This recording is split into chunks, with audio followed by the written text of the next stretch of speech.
now. The topic is Buddhist cultural diversities in China.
Okay. Now get ready for the class. Buddhist cultural diversity in China.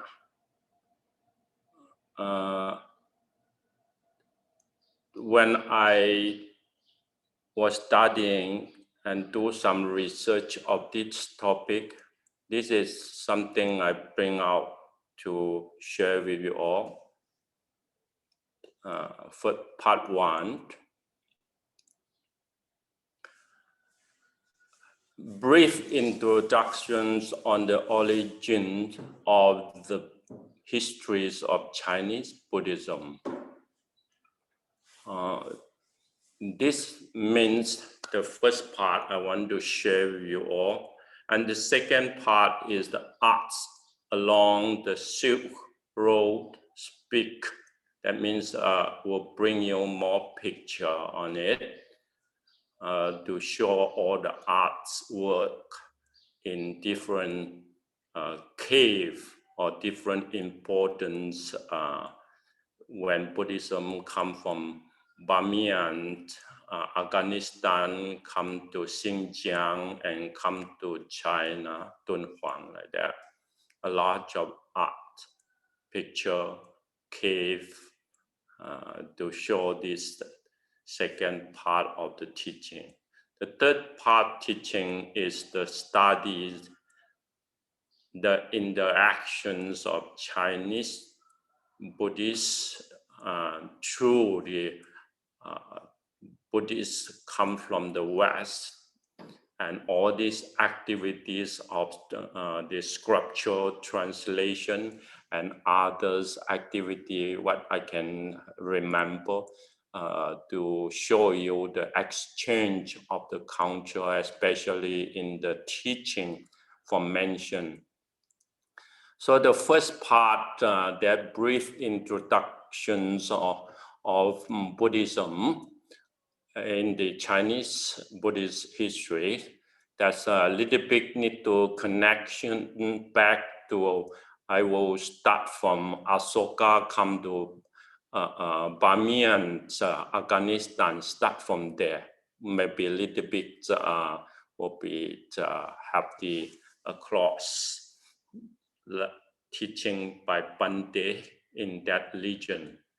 And here is what we're going to start right away here.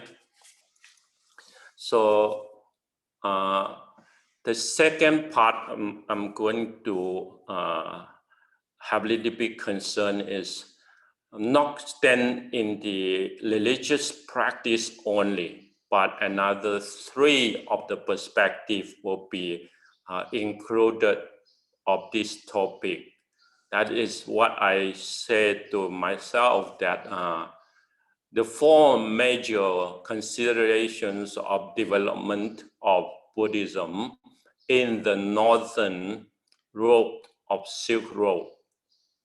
That is the only way in the history when Buddhism come to the desert land, across the higher mountain, the snow mountain, and the dry, flat desert, and come to Dunhuang. Why I mention about Dunhuang? Because Dunhuang in the oldest Silk Road is a very important city. That city is in the north part of the China. The only corridor enter into Chinese lands to their territory. And before that, Buddhism have other exchange is in Bamiyan, in other region. That region is have more about to say of the cultural exchange. So the first part is what I want to consider is the cultural exchange from Greek culture, Rome culture, Indian culture, and then the local small nation in the north. They have a lot of small nation in the north. They have their own culture. So all the culture will be emerged together to form their understanding and the Dub Buddhism. And all this is included that in this topic. So second is art consideration. You know that Greek culture, they have a lot of art sculpture, a lot of statue.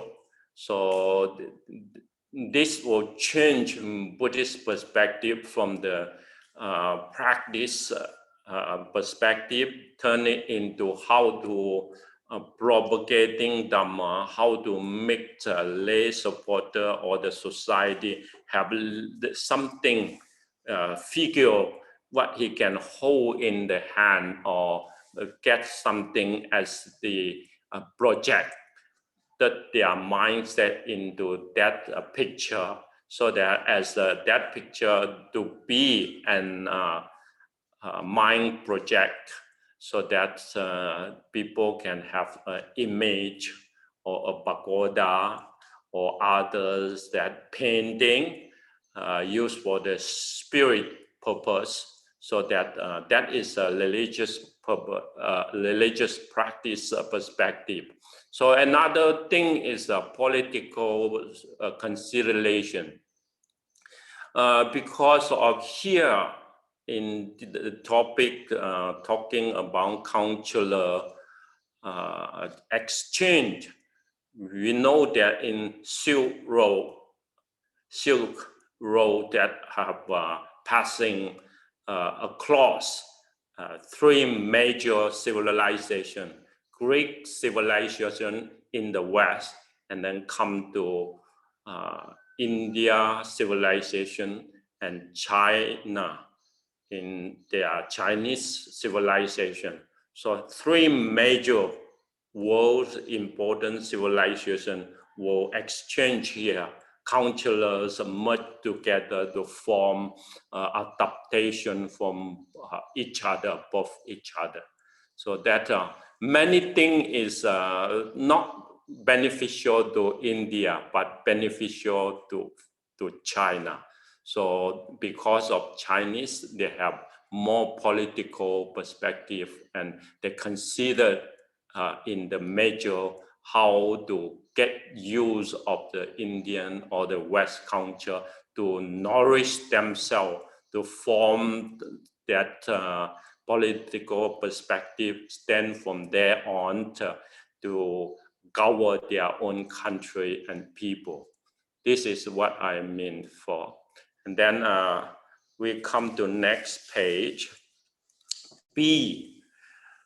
There are three major considerations regarding the contributions of Buddhist civilization toward the stability and advancement of human society.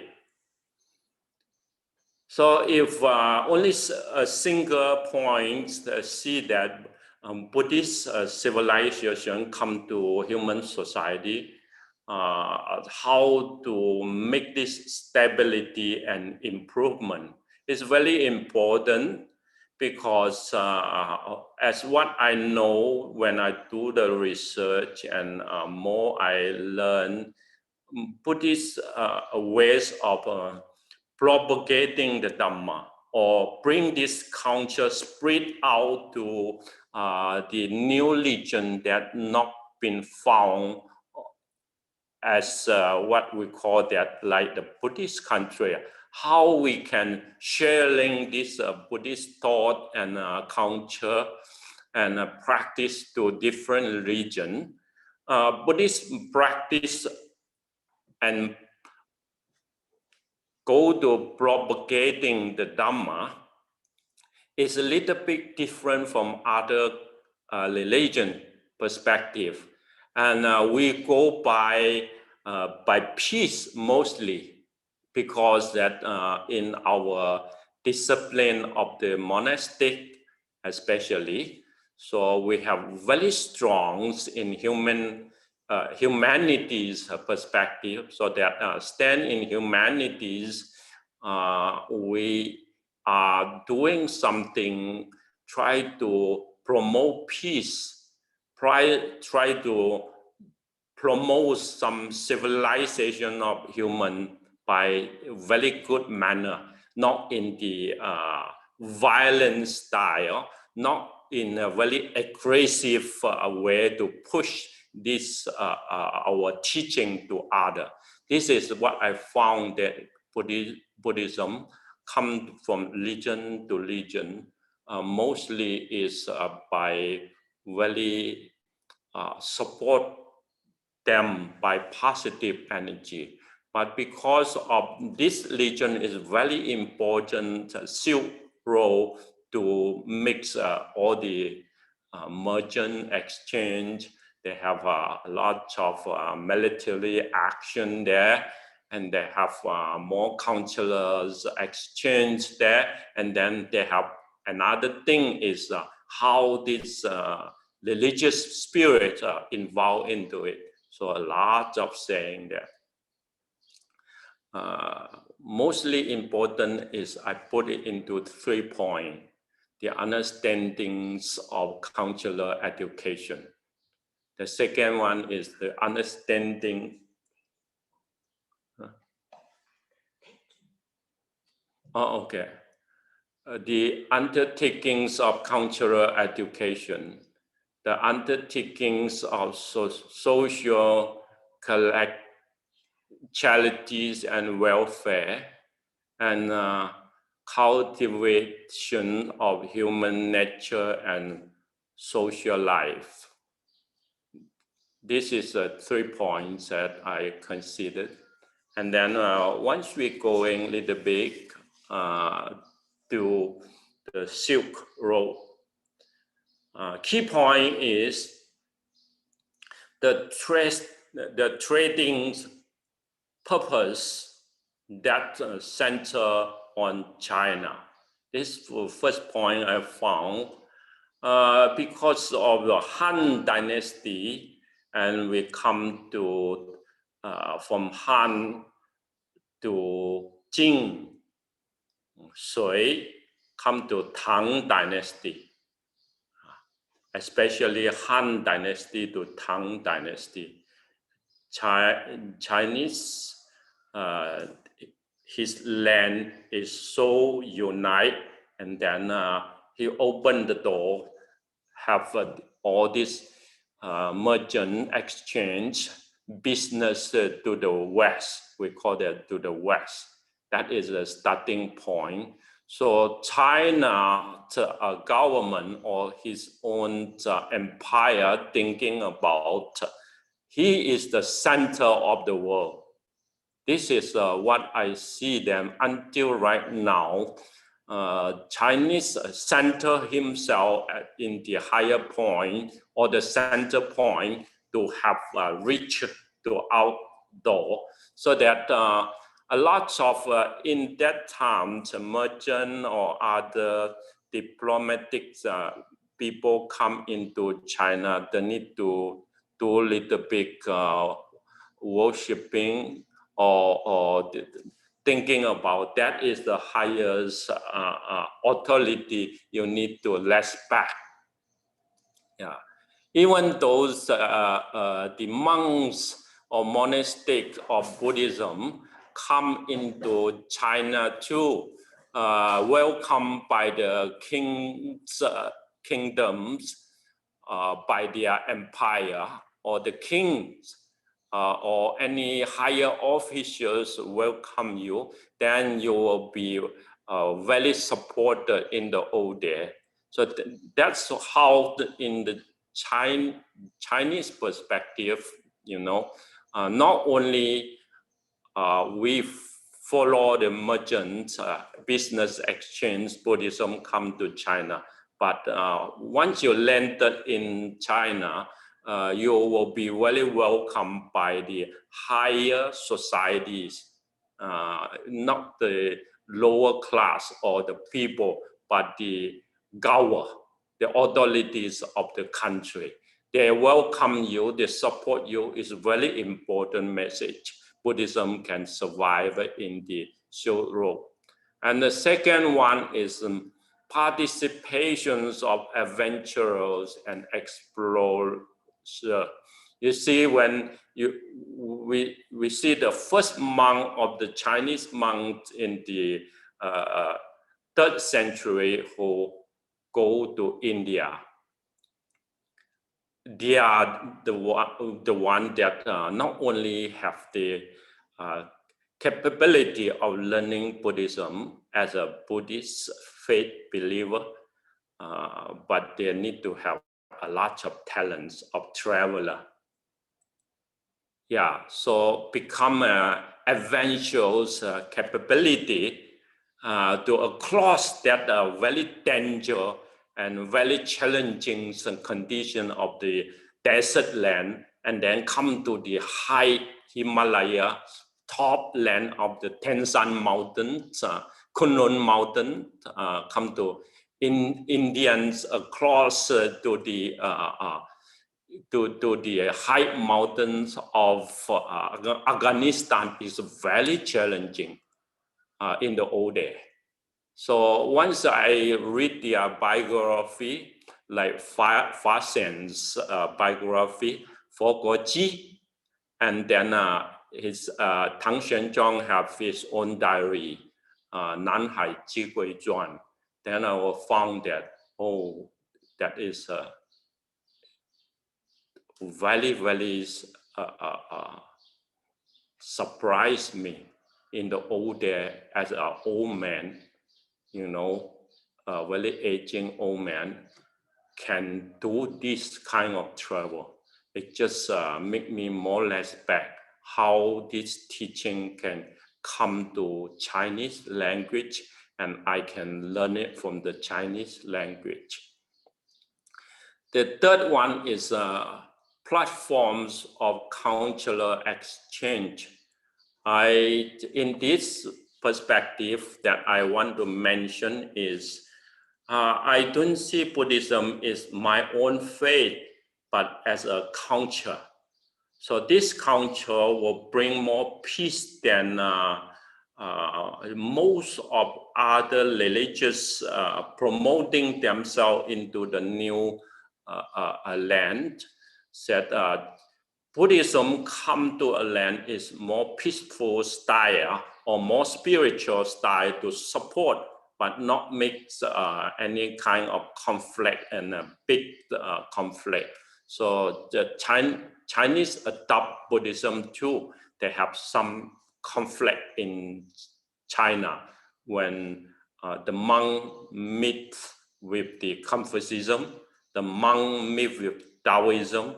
If the kingdoms, the empire stand in the faith of Taoism, So Buddhism maybe have a little bit ceased, but how they can make themselves in these challenging times condition, they can survive there. So you can learn how especially monastic, make themselves into survival and waiting for the good condition, support again to this nation, to the people, learn the Dhamma.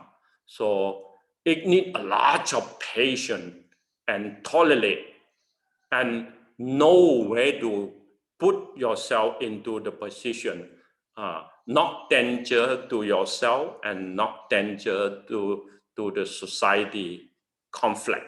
So this is how I see. As a platform means you come to share and show what you have in this platform. This is what I see Buddhists come to a new religion. He just find a way to stand himself and show everything what he has. We know that when you learn a lot of Dhamma, you will know that this is very different from what we have in the West. Especially how to purify this body and mind. He have very clear message in his own pattern.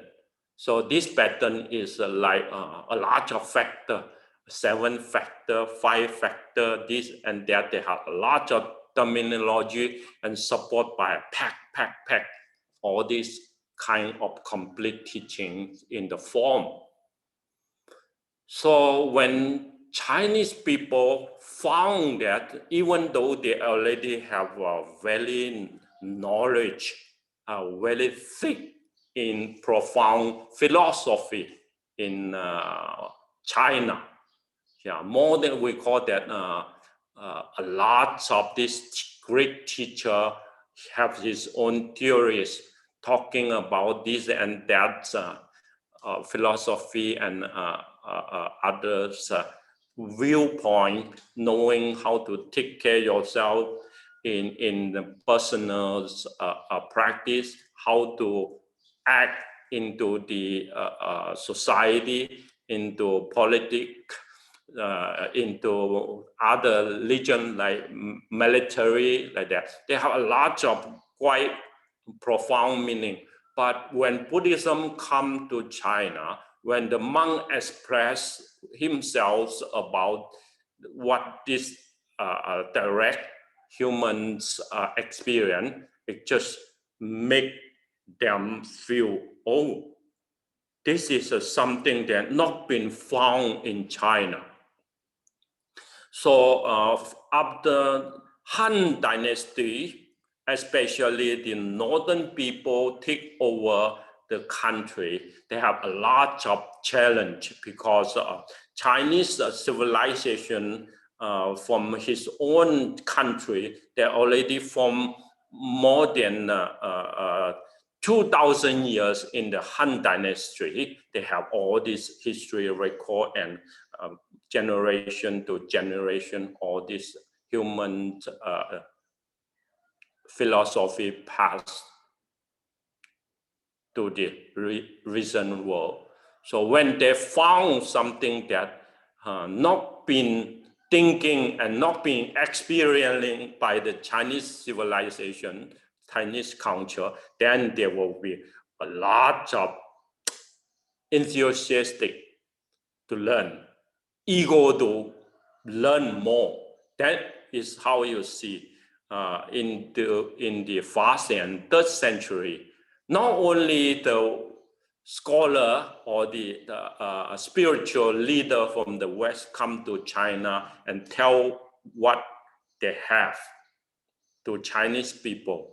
And Han Dynasty is not moving to the West, but by the monks, but 3rd century. Chinese monk himself take ordination, and then from that starting point to fully accept Buddhism as their ways of practice skill. and their ways of understanding to see world differently by this thinking. So Buddhist thinking's been accepted by Chinese people, and Chinese people start to move to the West. They want to see what is the reality from the motherland of the Buddhist teaching. So the Dhamma teaching is in India. So they across the desert land come to India. So they have a lot of writing history. That part is very important until right now. A lot of history writer without the Chinese record, they have not much to see in the Western Buddhism, because Western Buddhism, Indian is a nation that have no brief or no accurate record of the country's history. That is a very set point that when we read the history that found Indians only have other writing, but not the historical record by the scholar. Involved in the competition, reaching the goal. Here is something that when you come to the platform, only the number one easy to survive. Others think when you come to competition, you need to be very top guy.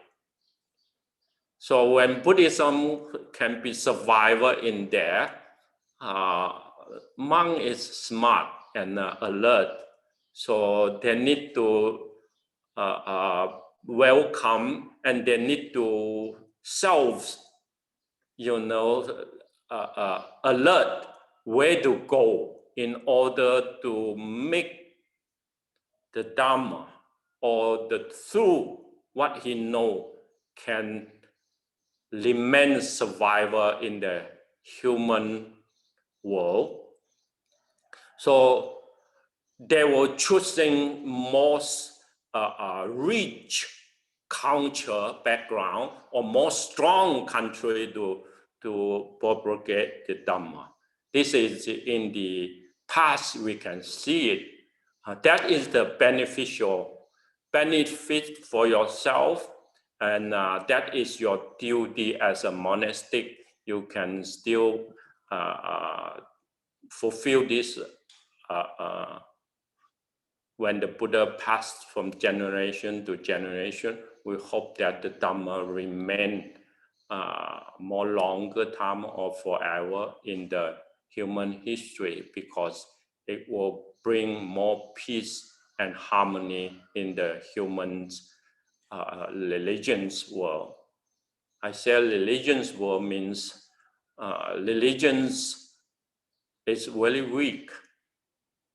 Mostly spiritual leader, they will remain peace to act, support their religious spreads their teaching. But some religion is not like that. It's a more aggressive, it's a more come to violent, not respect other culture, and then they want to take some action to destroy other culture, like that. So from the competition ways of what you can see, Buddhism have a lot of success in their way, but a lot of sacrifice too. When this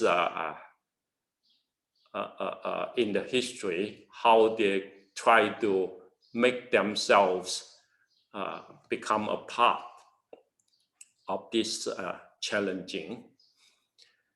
So number 5, survival and security. As what I mentioned, There need a lot of new blood come into, or generation to generation. The hope is for new generation. How we can try to educate the new generation, take over the responsibility. It's not only this can be the career, can be your occupation. This can be your job. Yeah. It can make you survive and get the support to this life. And it is very meaningful because this is the spirit, not only a job, but it is something that more nourish your life in the spiritual way, so-called practice. And then if you can see it, something that unfinished job need to be done. If it's not done yet, you need some positive condition to bring this energy to the future. So in Buddhism, that we have that samsara understanding or idea of samsara. We have the idea of rebirth, life not in this one life only. You see, life that is not have two life only, one life here, another life in the heaven of future. But we still have the little bit saying that is in around. So we see to the past, yeah, and then we try to be knowing right here, and then we still predict to the future. So this is the conditions of human life of an individual practitioner who carries this message and try to spread out to others. So the Dhamma survivor, when you see Northern Buddhism, how they change into the new form, and when you see Southern Buddhism come to Sri Lanka and spread into like Thailand,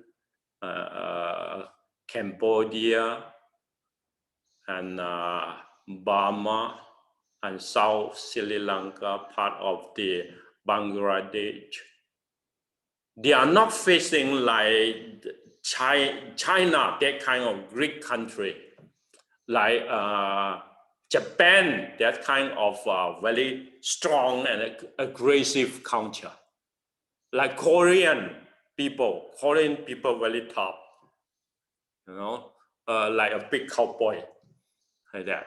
So once you see their culture, then you know when Chinese Buddhism spread into Korea, spread into Japan, why not Southern Buddhism, like Theravada Buddhism, come to their land, can be adopted by them? Until right now, still not much they can get use of the cultural pattern of the Theravada Buddhism. I think this have a little bit make me thinking about a lot, you know. So Buddhism come to the new style, we call it Mahayana, other than the Theravada. It's not formed in the China by themselves. It's forming directly from India and go to the north. And some of them come to Sri Lanka too, as you see the survivor and try to be secure themselves as a cultural pattern. They want to move to the new land in order to survive when Indian society already misunderstand in Buddhism or already change into other religion, want to destroy Buddhism. So Buddhism will be moving from India, come to other region. So Mahayana Buddhism too have entered into Sri Lanka, but not been adopted very well. And they just get list of Mahayana from the Sri Lanka land. In the histories writing by the explorer who passed into Sri Lanka, like Tang Xianzhang, like Fa Xian, they have the record there. And they bring some information or the teaching back, translate into the Chinese language. When we read it, we found that what is going on in Sri Lanka in the past. They have some record there. So last part I want to say is the people in the Northern Buddhism to China, I found very interested. They have four kinds of people that I have mentioned before in some classes of my Maba's teaching there. I have mentioned that some merchants, artists, cultural, or these spirit people or religions people. They have four kinds of people come into this desert land: merchants, servicemen, and artists, religion. So merchant serviceman is look for material support and protect material support in more rough, more growth. And then when artists worker, you know, all these scholar and the religious leader as like the monastic, they are more come to highest mental, spiritual form, not in the material form. So these two kind of personality is in the Silk Road travel to China.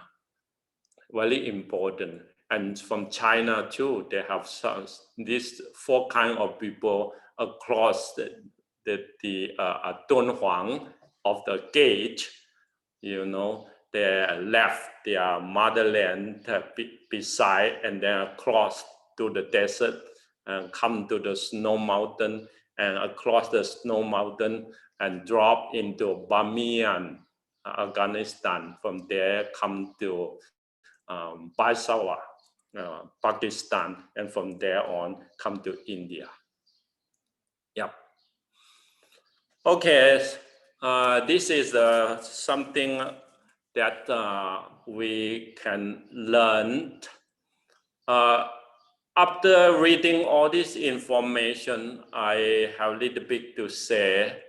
I see that Chinese people are thinking about their language, their culture is more important. Handlings of material by the Chinese media means they have Sanskrit keep in the library or the pagoda in the China, but only the scholar is using other languages to understand the culture and the teaching of Buddhism.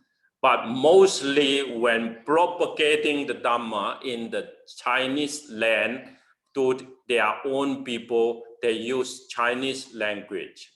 So from there, after days, this kind of mission going on, and the Sanskrit and other languages of the books keeping in the library, if that is been fired or been destroyed by war, then you don't have that information anymore. So Chinese people is thinking about after translation all the teaching into Chinese language, then the resource of the origin is not to important to spread into the society. So they are doing teaching other than the scholar and the translations worker, not much their foreign language come to their land. And very common use to this their people. So they're thinking about center them in the Chinese language. They have many conditions to support this idea. I will talk it later on.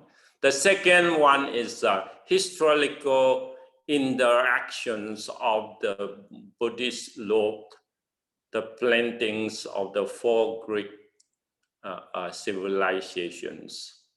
That means Buddhist culture, Greek culture, and Chinese culture, and the local religions culture when Buddhists passed to the small country in the Silk Road, they are all merged together. So from time to time, they form a new pattern of Buddhism. So when that new pattern of Buddhism come to China, China thinking about this is the culture. So they translate everything they can find on the Silk Road to India. And from India come to Sri Lanka, all the whole countries, what they can find, they try to bring it back as a cultural perspective. So Chinese Empire and especially the high leaders of religion as a leader of Buddhists, and sometimes as government officer, they are more eager to learn foreign culture. That is a good idea for them to open themselves, see the reality of the world. Chinese is a nation of Greek culture, a nation of scriptural translation that records the histories realistically.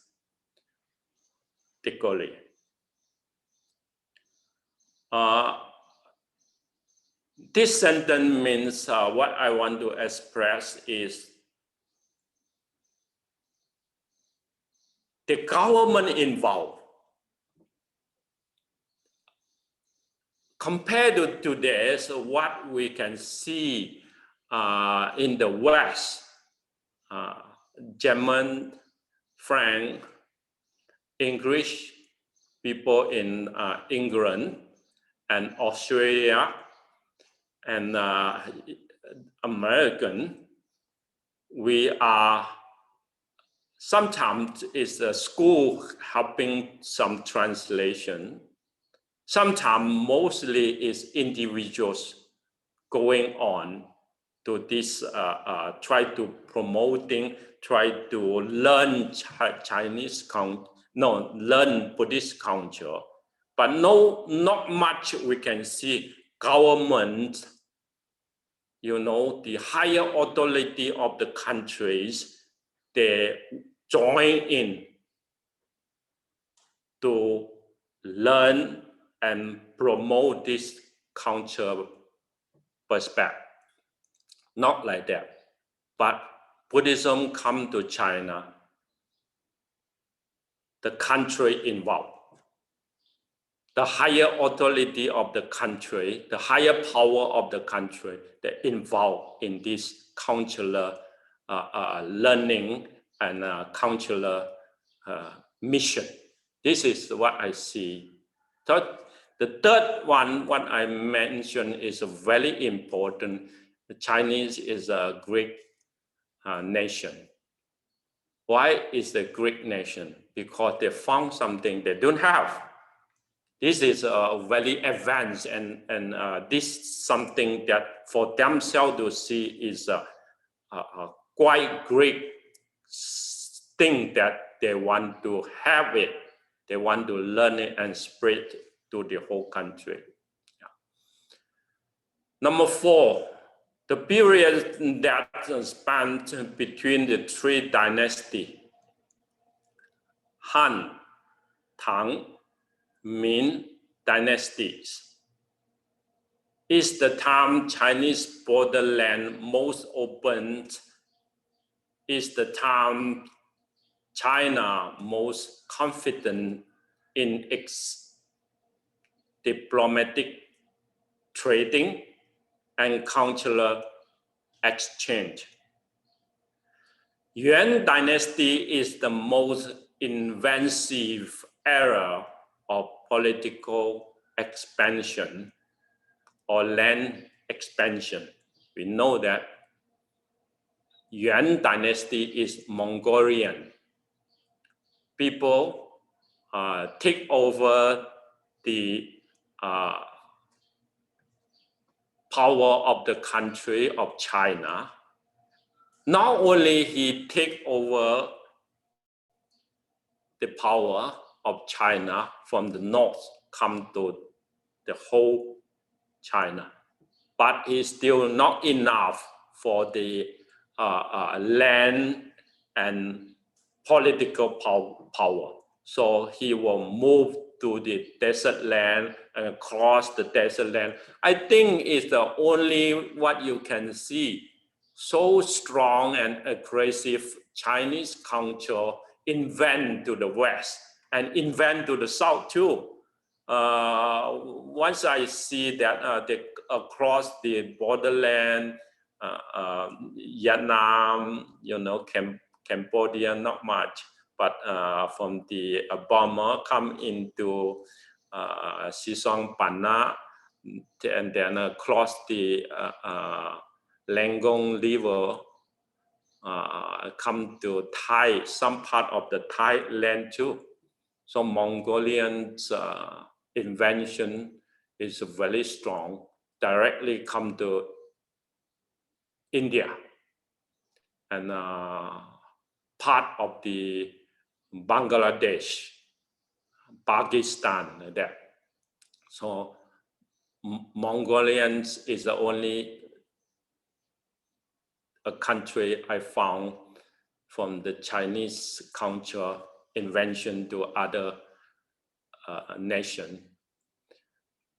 Last one is other dynasty were mostly plagued by internal troubles and foreign aggression.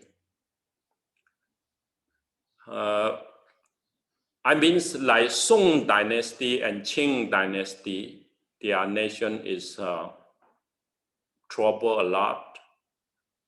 They are not equal to open to other nation. And Song dynasty too, they have only have merchant and to Japan, Asia, but not to open like the Silk Road and sea across the sea to other nation. This is what I want to say.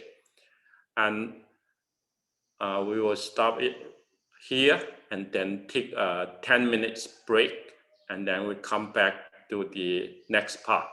Thank you.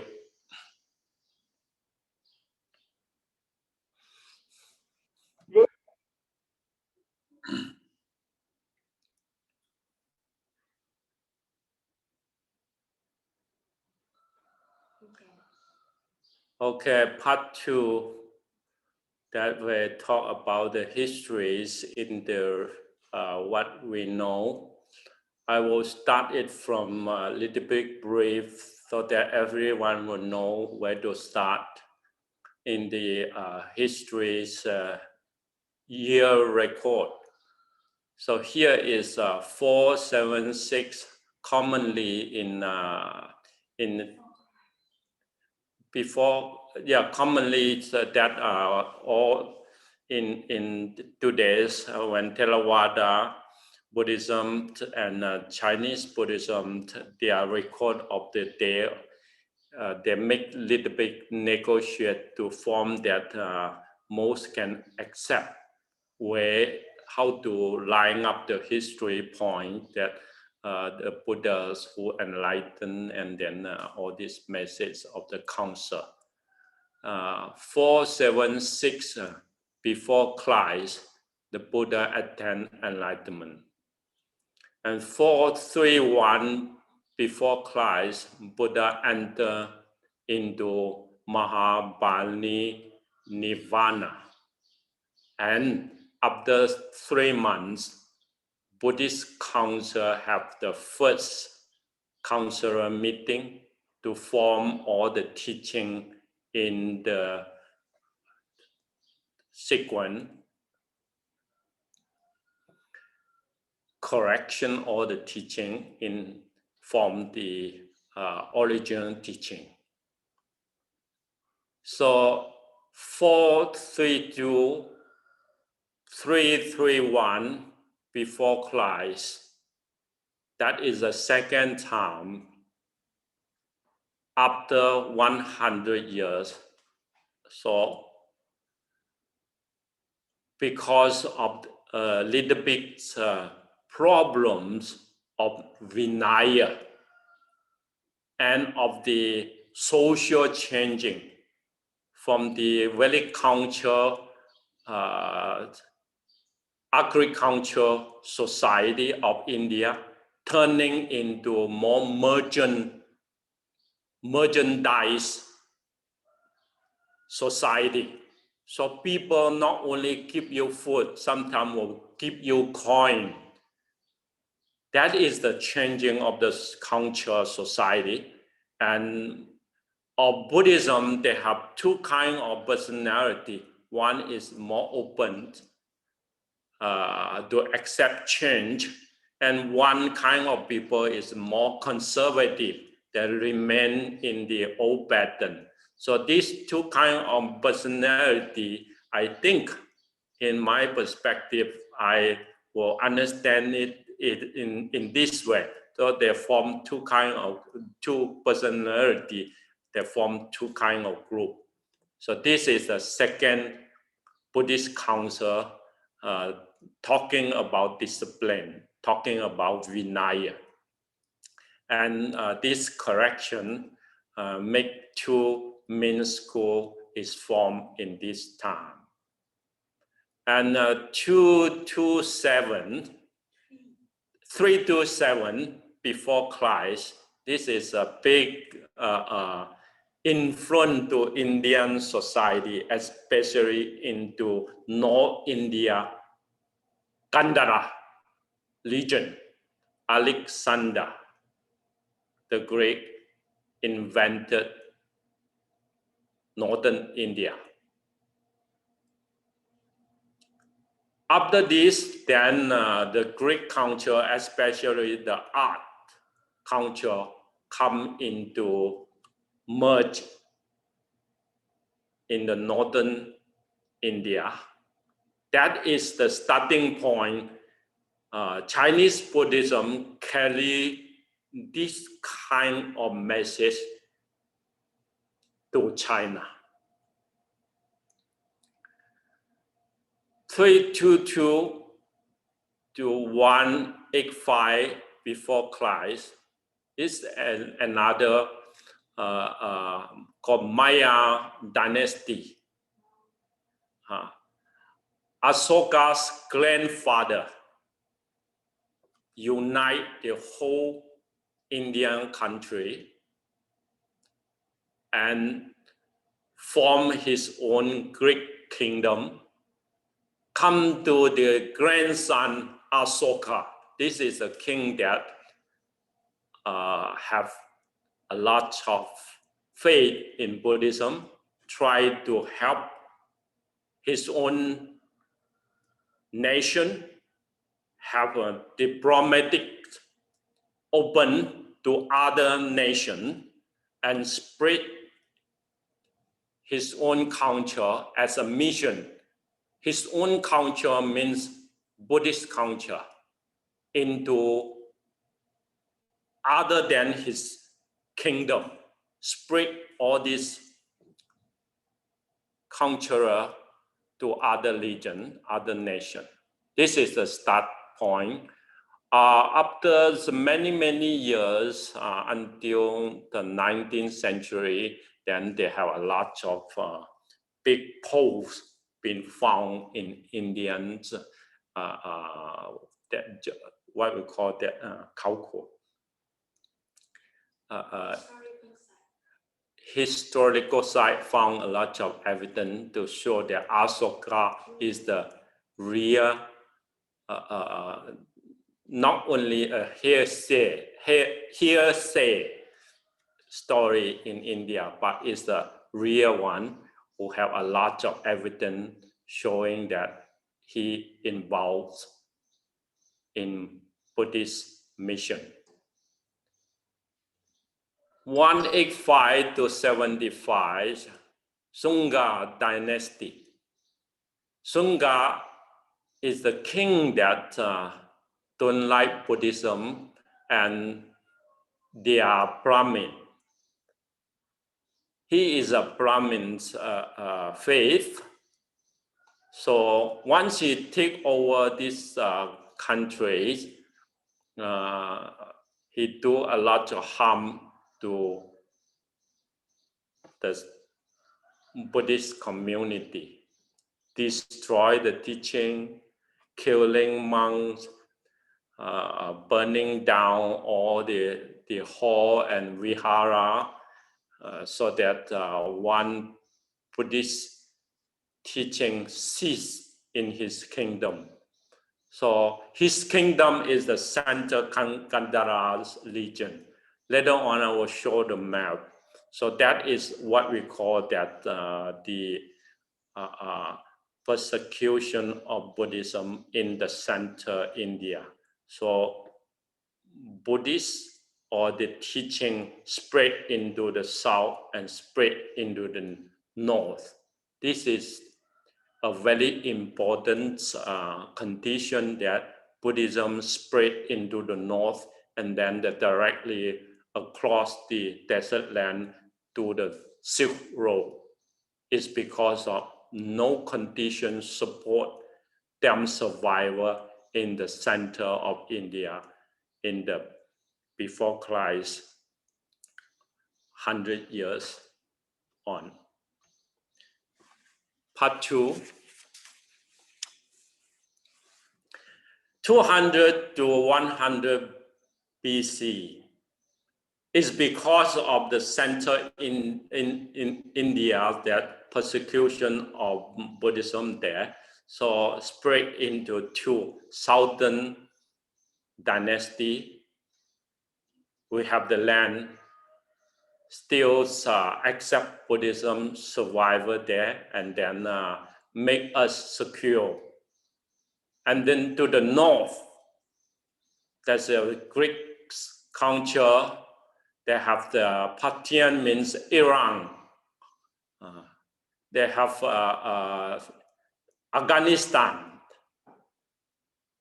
all in the north part, because of they are not someone that like the center king of the country that don't like Buddhism,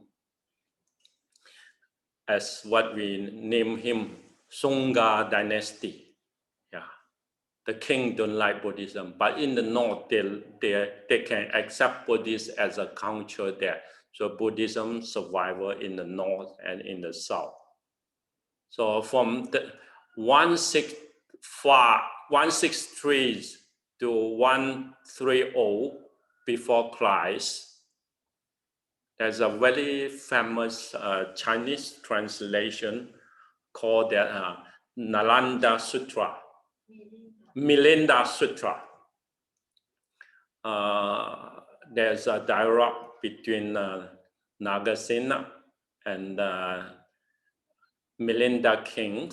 They have the dialogue there to form this commentary written in the Chinese language, translate into the Chinese language.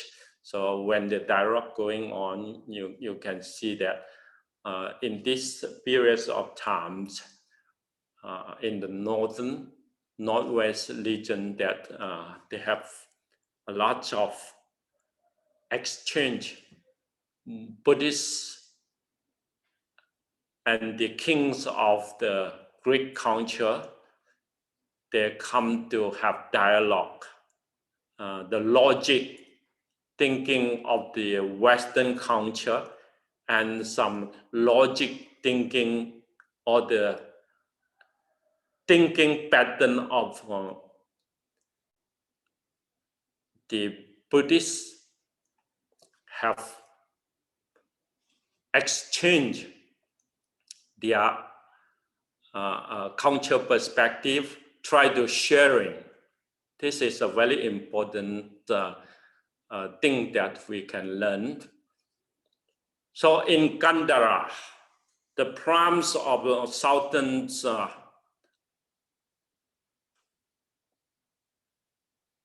what we call that Andhra dynasty. Later on, we'll show you in the map. This dynasty, mostly the country there is, they believe in the basics of Buddhism and merge with their own faith. That is the Veda and Brahman belief. So they accept us there, but not take this as an advantage. They have their rooted religion there as an Indian religion. Right now you can see there's a mountain belief system in India country right now. Mostly is Hindu. So Andhra dynasty is similar in right now the Indian country. Is similar. They believe in everything. So their belief system is very complicated, but Buddhism survival in there. And then they have all the new translation, new form of teaching, and you can see a new literature writing that's called so-called Mahayana teaching, Nagarjuna's teaching, and they have other teaching of the Mandara teaching, Diamond Sutra teaching. All is try to find a way, approach themselves, try to find a way to reach to the society, accepted by the society. So this is called the Mahayana teaching in the south. And then after that, this teaching just moved to the north. And I think they have some come to the south, but because of the Sri Lanka is an island, little bit isolate themselves from the mainland. So not being disturbed too much in their own pattern of Buddhism, but in the mainland of India, because of this political and then all the war going on from time to time. So Buddhism changed their pattern, try to be survivor, try to find secure is very, very challenging. But in the north, Kushan dynasty, very interested. This one takes almost 200 years to form a nation in the north. Later on, we will have more discussion. You want to know more, then we can have more dialogue going. And the third part, Buddhism come to China, have a lot of related to Kushan dynasty in the northern India. So I make it very brief. Buddhism come to China have 3 points. The first one is when the Eastern Han Dynasty, what they here say have something going on there. When we found this is more evident in the history record is the Lok Yang White Horse Temple. They have the translation of 42 chapters. I found that the 42 chapters teaching is very close to Majjhima Nikaya 39th Sutra. And other sutra too, they have this message. So I still remember when I come to the first years of academic study in Buddhism when I was a monk of 27 years old. So that years I have been written 3 sutra. Can you put this? 3 sutra. These 3 sutra have the same message.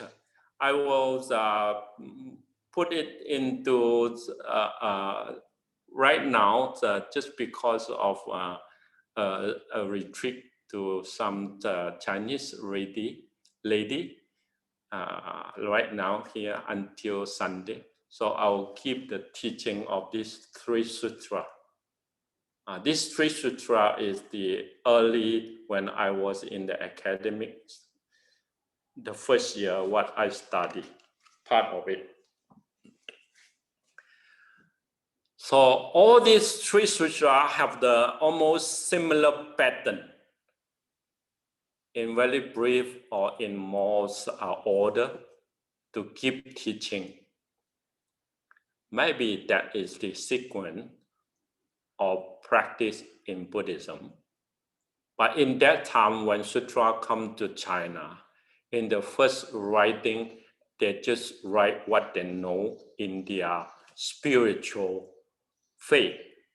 So they bring it out by that kind of thinking pattern, try to make a paragraph to show the practice, to show the teaching in thinking. So that thinking to form this kind of teaching, not translation, directly writing something in there, what they know, what they remember. So that is in the early years, the sutra come into China. And later on, they do translation, means they will bring something in hand, try to sentence by sentence, chapter by chapter, translate something. Okay, we're going back to the teaching there. So you can see it after Christ, common error. So the first one to say is that diplomat travel to the Western region. This is the man Zhang Qian. Zhang Qian is the first man ordered by the king. Yeah, the government want him to go to the West, find a connection to this diplomatic counselor exchange or merchant exchange, how to break this road into connection. So that is the first time Han Dynasty thinking about how to make connection to the far the other side.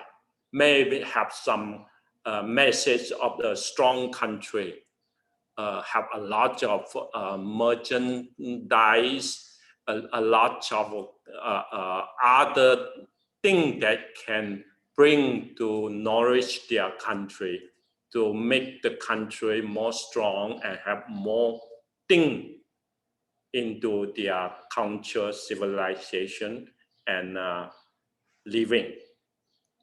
So this is very important. So the second important is the monks from the West come to China. The first monk comes from the West to China is Iran people. Today we call it Iran. In the Chinese name, the old day of Iran, we call it Anxi. Anxi. The Chinese people call Iran's country is Anxi. So you see, An Si Gao. Si Gao is his name. An is his country. So in that time, that when people come from Kusha, then we call Kusha people, we call them Da Lou Zhi. Zhi is its country. So the people come from this Kusha, we call Zhi Lou Jia Chan, Zhi Qian, Zhi Liang. So that when you read the name, you will know where he come from. In the Chinese old day, what his name directly translate like someone who come from which country, that like come from India, we have the name Zhu. Zhu means Tianzhu. Tianzhu is India. The old name of India is Tianzhu. So Zhu Fa Lan, Zhu Fa Fu. Then we know that, oh, this monk is from India to China. Very interesting, easy to understand it directly because of their ways of showing this gentleman from which country. Is a very clear information. Third part, the comparative. This one, when you see the comparative, almost from the year of the what I want to say is from Indian culture, and then the directly from the Chinese culture, you can see this match together. Gupta dynasty, when the Ashoka very strong unite the country in AD 319 along, then that is the Wei dynasty. When Buddhism come to Dunhuang. And then so Dongjing, when Faxian across the borders, come to desert land and come to the northern India, is in the 3rd to 4th century. And then when you see that they have two important in northern India, one is AD 603 to 6th century. Northern part of India invented by the North people. That's called Bai Xiong Nu in Chinese, because Bai Xiong Nu is the people, the races, one of the very strong races from Mongolian, that region, that moving to the north, and they take over, invent to the northern India in that area. And then after that Gupta is what I mentioned, the Indian culture, they come back. Indian, very rooted religion, Hindu religion, or what we call that Brahma religion, or the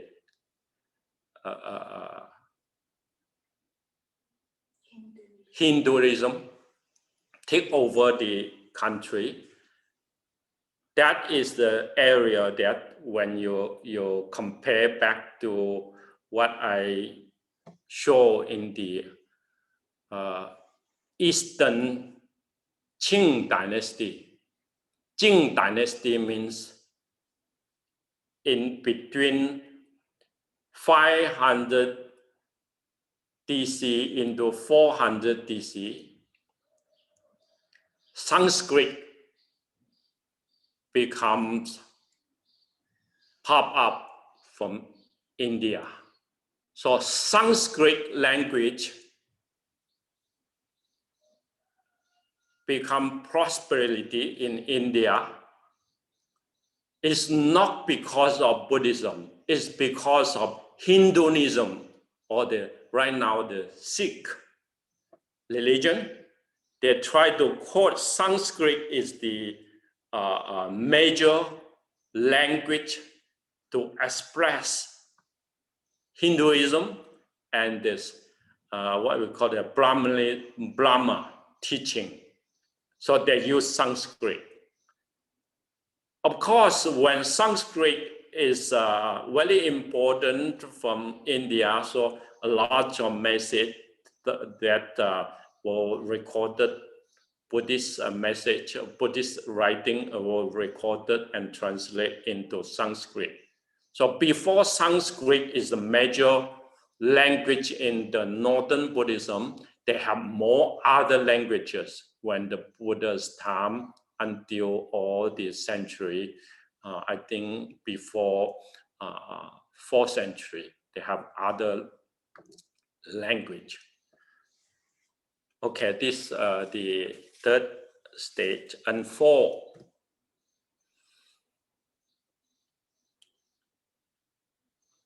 This is a Tang dynasty, late Mahayana teaching. What about late Mahayana teaching means after Sanskrit is important, so in Buddhism in India, they already changed into their new pattern. The original teaching, the commentary explained in the original teaching, all that kind of information is not much found in Indian country.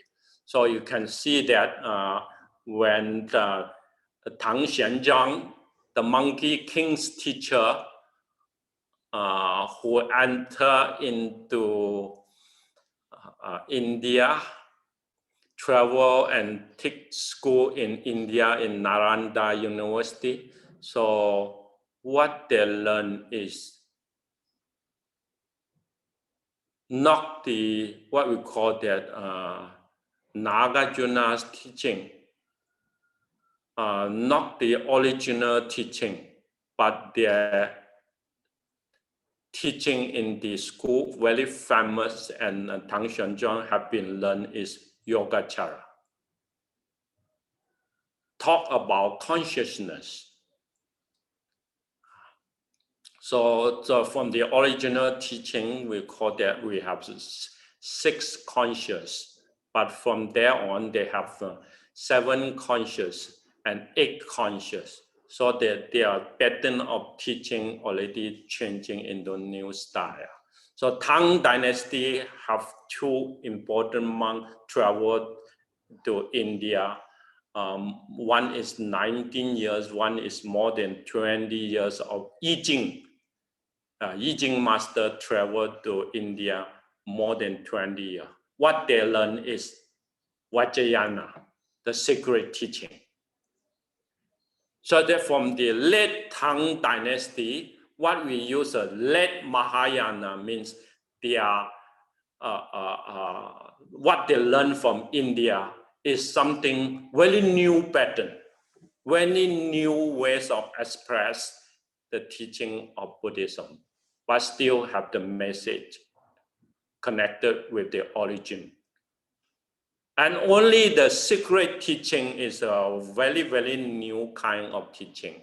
So in the Tang Dynasty, when they come back to China, they have a special name of this Vajrayana practice. We call that Tang Mi.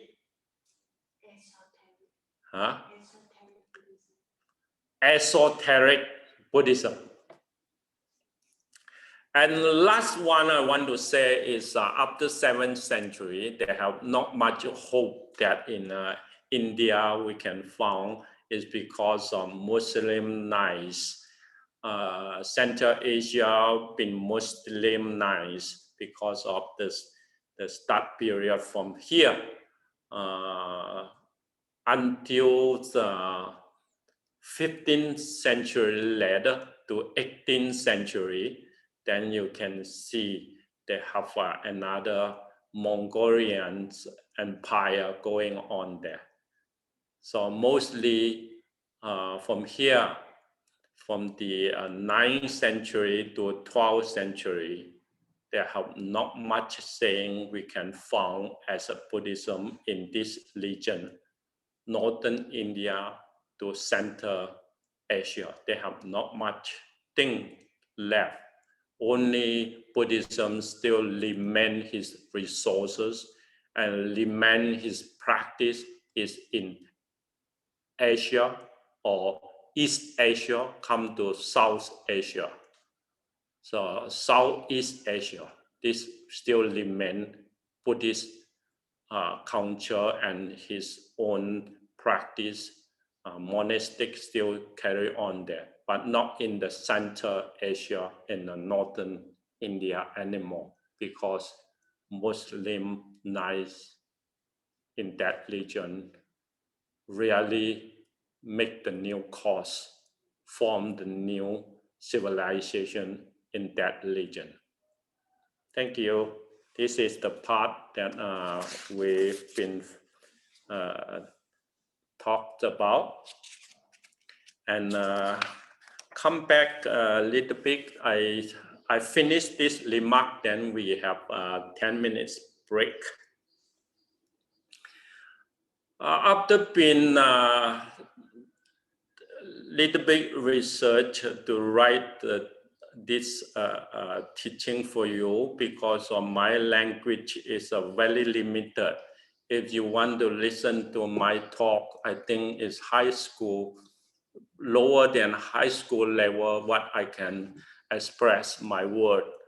But my understanding in the way of Chinese language is more better than what I say in English. But still, once I recall back what I learned, here is something I want to say. You know, biographies of the ruler is very important. In India, religious scriptures of Indian history material, poetry, poems, and other follows. This is what we can find. No history scholar have a very accurate record what is going on Buddhism in India. That is a very strange India culture until right now. They don't learn from history. You can see the Ganga rivers disaster not long ago in this pandemic because of they cannot learn from history. They are not the country that want to have very accurate record, keep the formation, keep the history record on art and other, experience to the next generation. They don't have that. They are just thinking about abandoning. They're just thinking about renunciation. They're thinking about, overcome in non-attachment.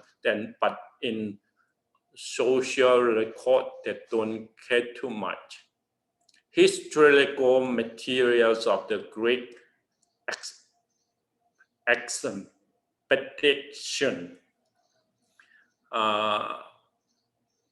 Greek culture, the leaders who invent to India, the northern India, they have very good record. And Muslim Islam officials, they have good record there. Other than that, Mahayana Buddhism, where it formed, and how it developed, and how they bring different teaching between Mahayana and Theravada, and then all these record translation histories on the Northern Buddhism. You need to find this information in the Chinese language. Chinese monks traveler, without their record, diary, and histories, traveler diary record, we don't know much about these legends, especially Mahayana teaching. So all the scholars in the 19th century until 21st century, we still adopt these old teachings record in the Chinese language. So if you want to know more about the Northern Buddhism in the first-hand information, should learn Chinese. It included a lot of important understanding of the Tibetan Buddhism too. You can find the record in the Chinese language. That is something I want to say in the remark. Take 10 minutes break. Is very important from Asoka, Asoka periods of time, and going Greek culture, and then other culture form in the northern India directly in front to China. The second map I want to share with you is when you see here, in that Gandhara region, already formed this main three teaching. So the main three teaching in the Northern Buddhism, all the what we call the commentary, the sutra, is only been found in China. And then you can see that Sarvastivada, later on we call them, until today we call them Theravada.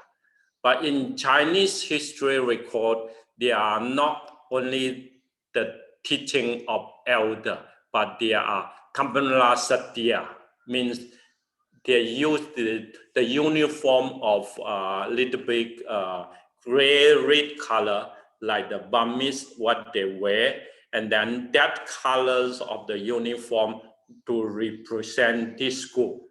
We call that Tampana Satya, or they call them Theravada. So Theravada have all together Thailand, Sri Lanka, and Burma.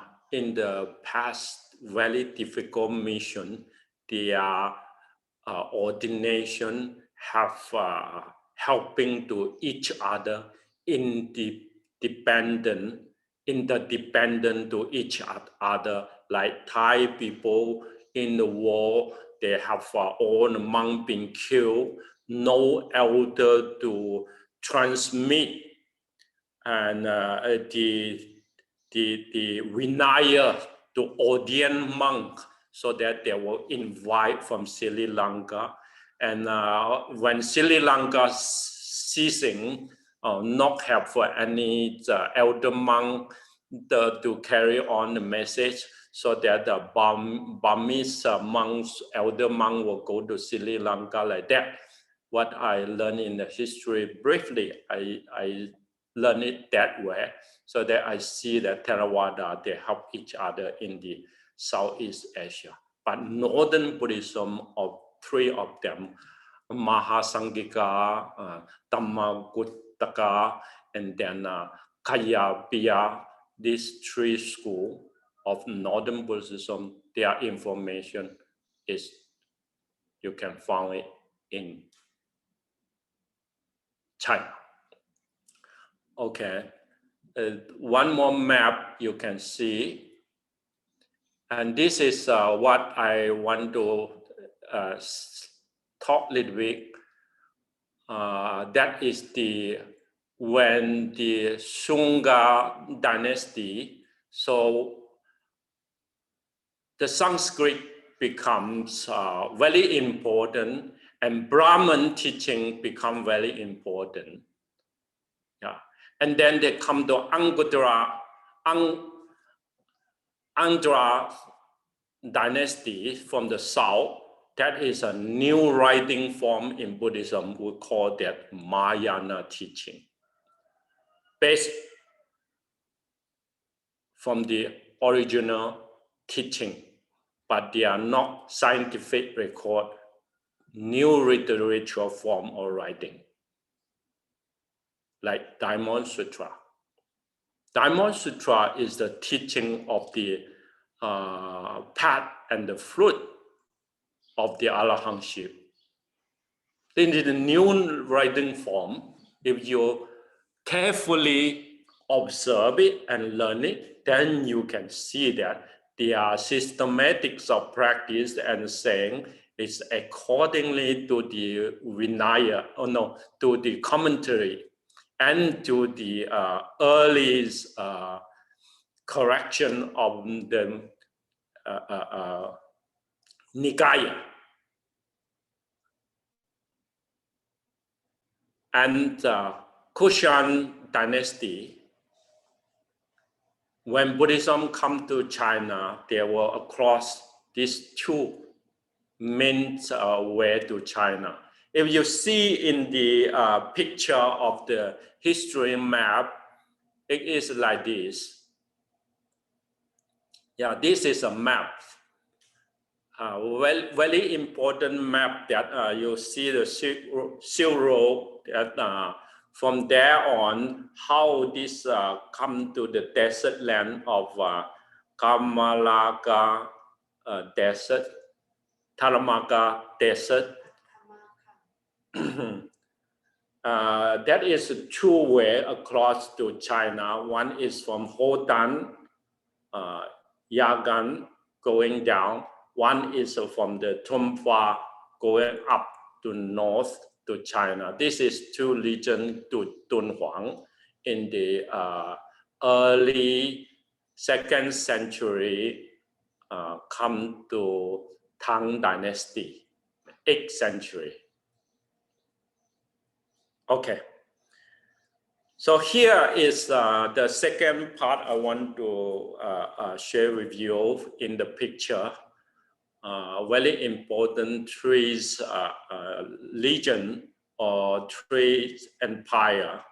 One is Parthian Empire, Kushan Empire, and then the third one important is Ganji. That empire. So because of these three empires, they have the travel Buddhist monk to China. So make Dunhuang as the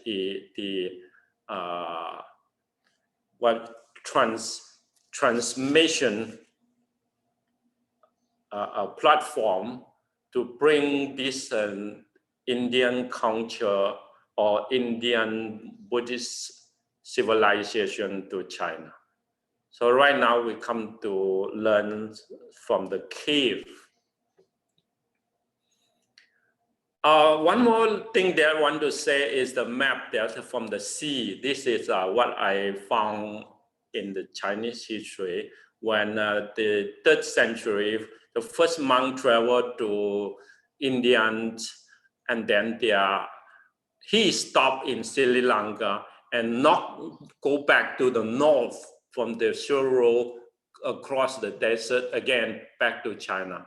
He directly from the sea road come back to China in the 3rd to 4th century. So in the 3rd and 4th century, they already have the Silk Road of marine. Yeah, this is the map that I want to show you. And we go to the arcs along the Silk Road peak. First is Bamiyan. So when you see Bamiyan in the Afghanistan, very sad I don't pull out a lot of picture, but I pull 3 pictures for you to see. See by yourself. This is a picture far away because of the big things that will not been found yet, the Buddha statue there. The second and the third picture that you can find before the Taliban bombed the statue down, so you can see it. It's still some ship you can see. And then after the bombings in 2001 February, then you cannot see anything anymore. So this is the Bamiyan. Very important because I remember him is 1,500 years history to 2,000 history already in there. The Bamiyan city, and you can see a lot of things there with Rom country, Rom culture, Greek culture, and that is Legion culture there, the merchant and other information there. We go to the second one. When from Gandhara, come to Bamiyan, and then the third stop point, the transmit point, the Buddhism transit from that called Kizi, Kucha. Kizi cave is an important cave that you can find in Kucha. Right now, so we call that Xinjiang. Xinjiang right now is a lot of troublesome in the news, political challenging. So the West, Europe and the West, especially America right now, is take a lot of saying of Xinjiang problem.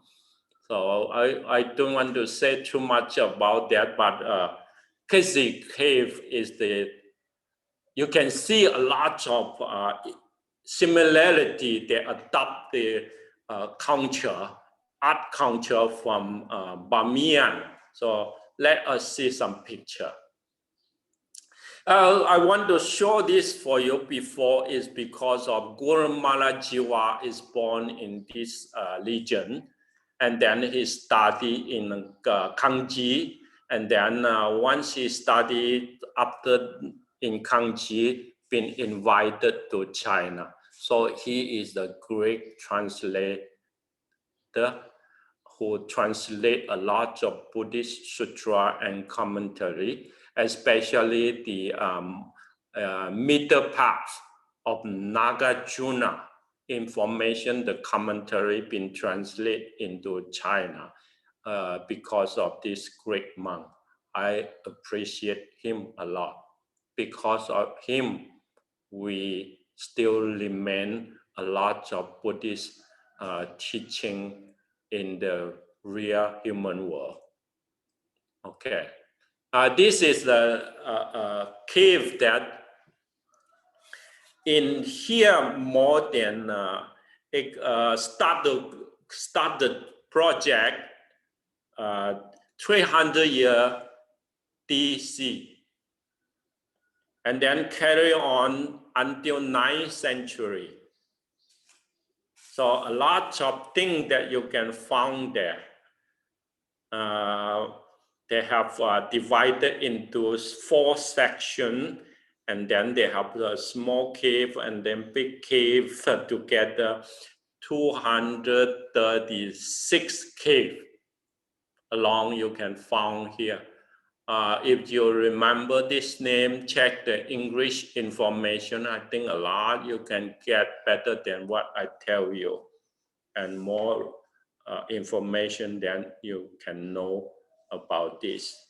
I just want to say this one is very important in the third junction or the transit point where you can find Buddhist art and Buddhist teaching to China. And then we see more picture on here. This picture, and then you can see more picture. At least I can show you two pictures on here. This it's you see the image. You can see it's more like Indian people, the North Indian people. Okay, we can see one. This is already been fixed a little bit in the modern concrete, and then keep it for the tourists and explorer who know the ancient times art project. Inside they have a lot of painting in the wall and other sculpture too. You can find in what they try to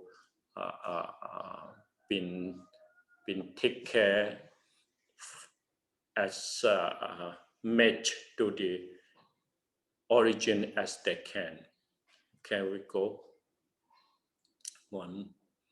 Okay, after this cave of what we call that Kamo, and then we come to Dunhuang directly.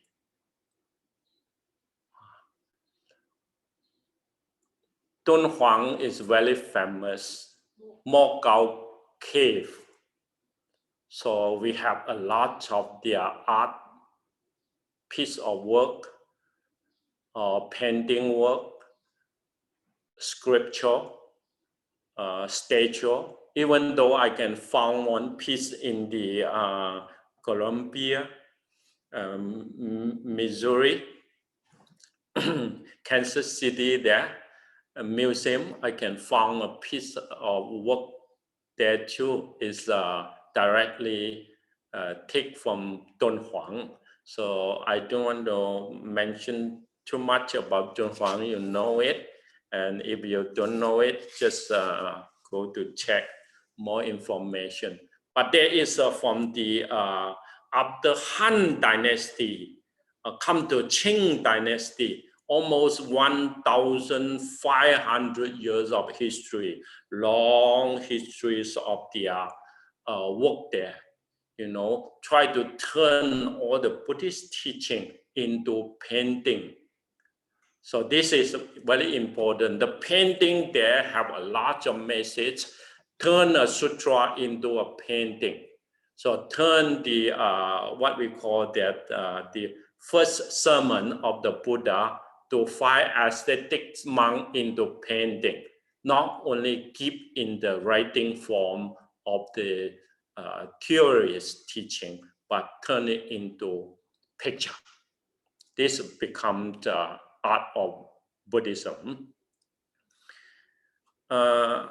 We go a little bit to the Dunhuangs, then you can see all this picture. This is their writing form into Chinese paper of the sutra. We go some more into the picture. You can see this little bit involved by the Tang Dynasty picture. You can see the picture become more perfect in the face and in the bodily shape in the Chinese way. So they are not like before. You can see in the Bamiyan, in the cave of the Xinjiang. They have a little bit tiny and then not like this so perfect. So in Tang Dynasty, they like to make things perfect and beauty. Yeah, you can see all this picture on the wall is how they look like. It's more colorful, not only in the blue color, black color, and then a little bit green color, but right now have more in red color and colorful color that better than you can see the second. This is the third time Bamiyan come to Xinjiang cave and then come to Dunhuang. So they have a lot of changing. Yeah, you can see this is perfect lying down Buddha statue. Yeah, you can see the colorful picture that is the Amitabha Sutra turning into the picture.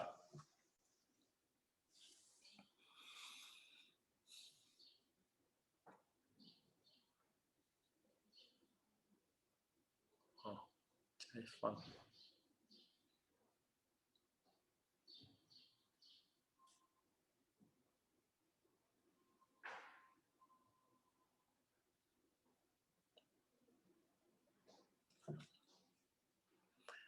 This picture is want to show you a little bit is because of in the old day, once they found in the picture on the wall already have damaged, a lot of color already loose and drop. So the first what they are doing is try to copy into a new picture. So they use the silver, black, white rope in painting paper, try to copy it and then make back the color in order they can keep that. And later on, then from this picture on, they try to sew it back in the similar pattern back to the wall. So right now, if you go to the Dunhuang, you can see a lot of things still can keep to the wall, keep you see the reality of the wall picture. But there were limited people going in order that to keep you distant from that your moisture or the what the breathing will cause this the air of the cave changing. So they want to protect things perfect inside there. Okay, this is the first group people I already mentioned in the center sitting there. The artist is called Chang Su Hong. He is the after Qing dynasty 100 years ago. He is the first scholar that give his life to Dunhuang. At the back of this teamwork, you can see the picture. That is the picture they tried to copy it from the wall and then keep the record. So he is the artist that finished the school in Paris, France, and then he don't use it as a career, but he spiritually and dreaming himself to protect Dunhuang's work until his last breath of his life. And I remember that Deng Xiaoping invited him retire in Beijing. He just said that, oh, I come to Beijing as a guest. So in his after 80 years old retirement, he cannot do any helping to Dunhuang anymore. Then he retire, take a government retirement in Beijing. But he just said that, oh, this is a break for me in Beijing. I see myself as a guest in Beijing. I myself want to back to Dunhuang. He said that I am a man of Dunhuang. After he passed away, his ash is buried back to the northern side of the Dunhuang so that he can see Dunhuang by his eyes all the time. He just leave the message like that. So he is the one that respect a lot by me because they keep Buddhist culture alive. If he don't do that kind of job, then a lot of Buddhist art will totally destroy. After his job, then you can see a lot of things back to his position. You can visit Dunhuang and see all this back to his rear. Even though imperfect, it still can keep the shape. This is what you can find in the cave. After Dunhuang, then we can go a little bit to this little bit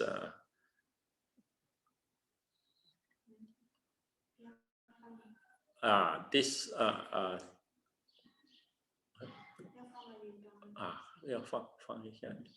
this Yungang is the second cave you can find in Shanxi province. I'll show you a little bit picture there, then we go.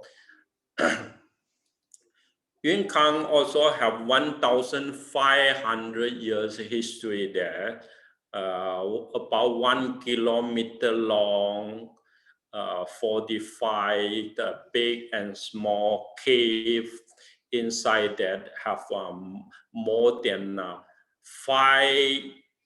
51,000 sculpture and picture there. So outside you cannot see so rich Buddhist art. Once you go inside the cave, then you can see the cave have a lot of walking. You know, the path can make inside almost can come to one piece of a connection.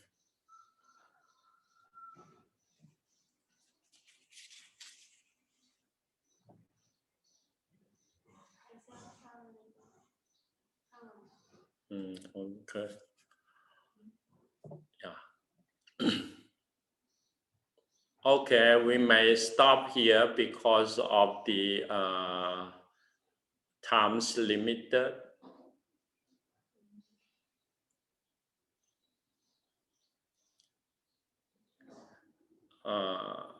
Here is something that I found with a Japanese scholar who traveled to Maijisan. Maijisan is the same area with Dunhuang, more closer to Beijing.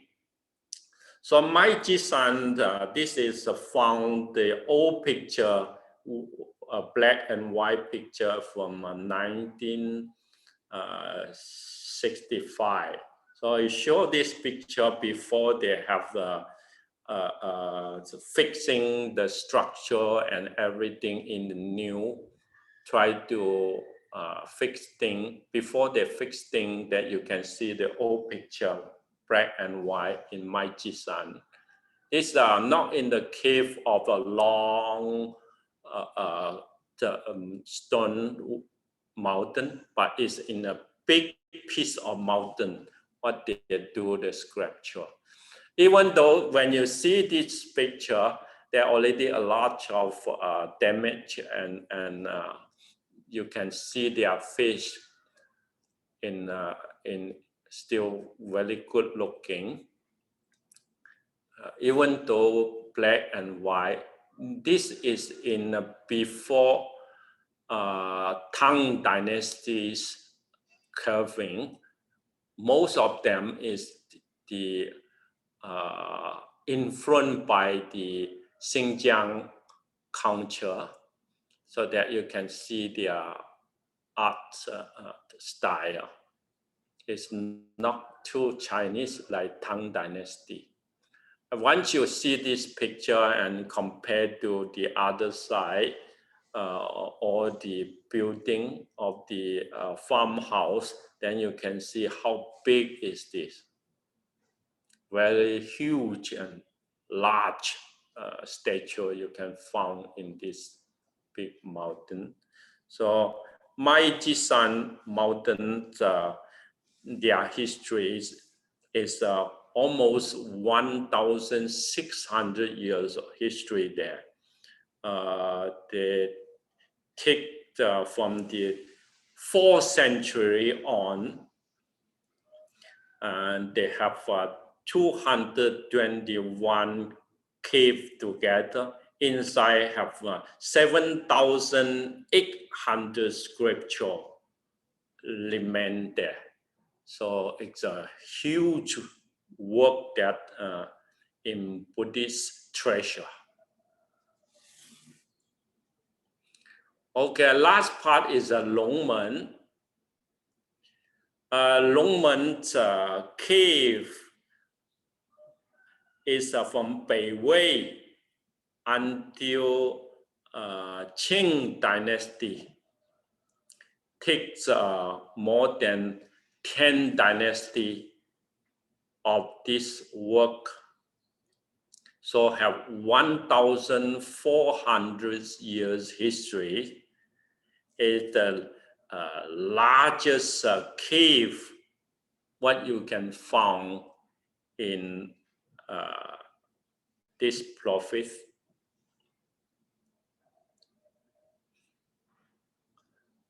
Inside the cave, they have more than 1 kilometer. This is a drawing, artificial drawing. You can see more than 1 kilometer long, and then have 2,247 caves together, big and small. Inside have 110,000 scripture inside. The important one, once you can see, they have a they have a big statue that, you see this big statue in the history saying he is the prince of Tang dynasty. His face, the queens, or what we call that, the empire of the countries, the only lady empire of Tang dynasty. 武则天 武则天 yes. 他的 face 就是武则天，有人说是这样。Okay, this is what you can see, and then go to more picture. If you see the people there and then the cave, then you see how huge is the cave is. This sculpture is still remain there for right now today. People become a very famous pilgrimage and for the tourists visit. Lok Yang.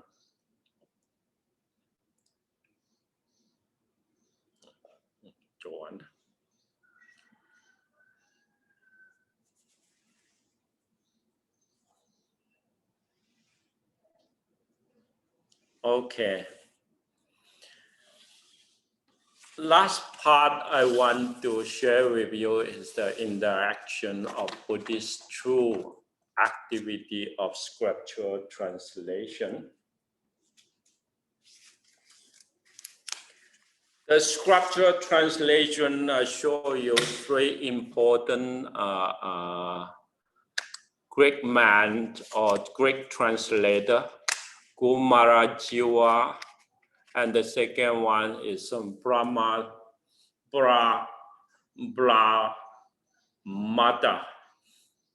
The third one is Shen Zhang. The fourth one is Amagravajra. These 4 Greek men are helping a lot the translation. So from here, totally saying throughout the almost 2,000 years of histories of translation Buddhist text into China, there are more than 200 of renowned translators, means Greek translator who involved into translation project. Each or some Greek man that are involved into translation is not he oneself alone do the translation. He will guide a teamwork. He become a chairman or an important man of that team. So the translation sometimes is supported by the government, who have translated more than 2,100 scripture, more than 65 role, they say a role in the teaching.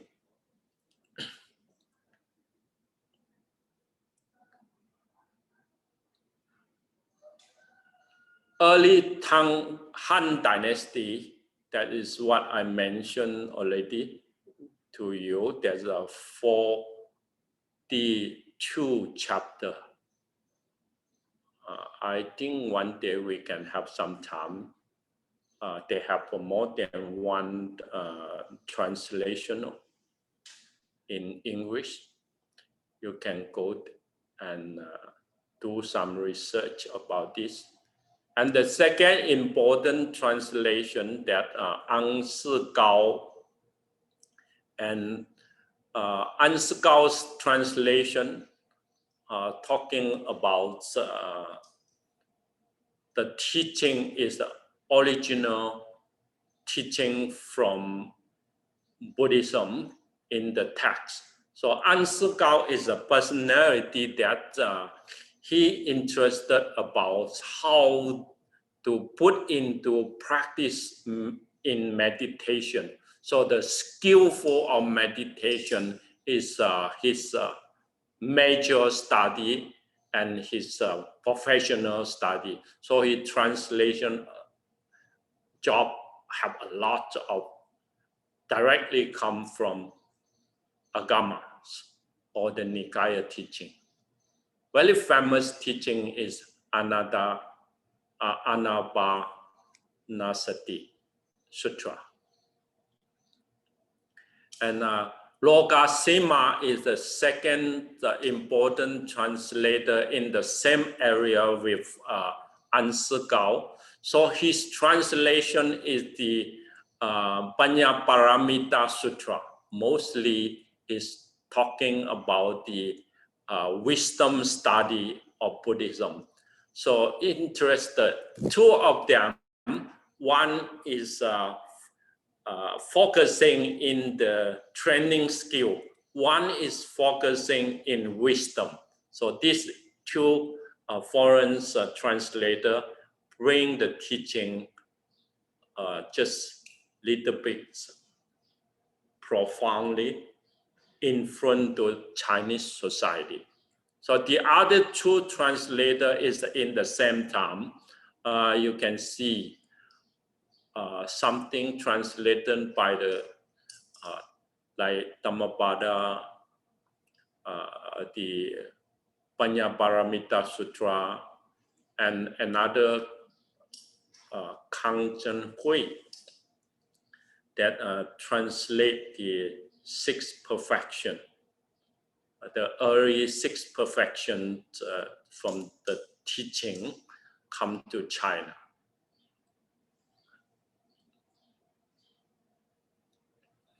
And the second part of the translation is Northern and the Southern Dynasty. We call them Nan Bei Chao.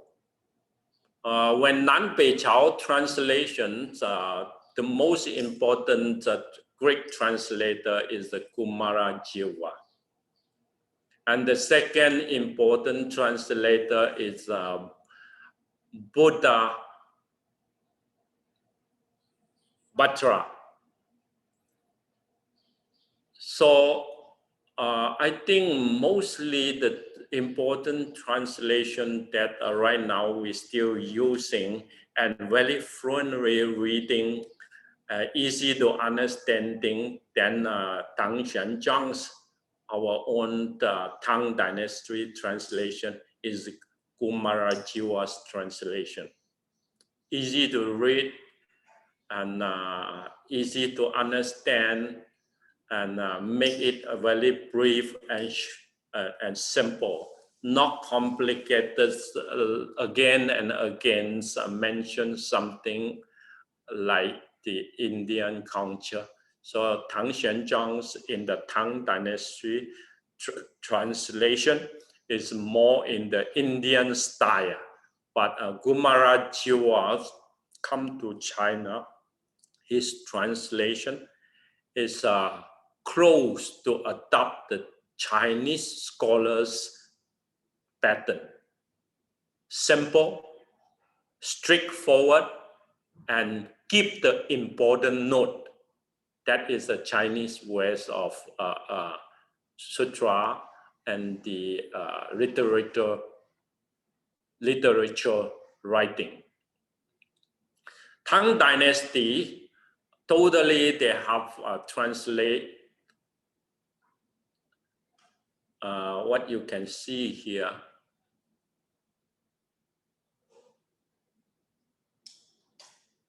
And the last part I want to mention is today's the commentary translator. Today's we keep in the Chinese language. We translate already the Tipitaka of the Pali text, and some that we cannot find in the Chinese language of Tibetan commentary and other teaching. In this modern time, after I'm been a month and back to Malaysia in 1986, then I studied with Chinese Buddhism, and I reading all the texts I can find and learn it from Chinese language perspective of Buddhism.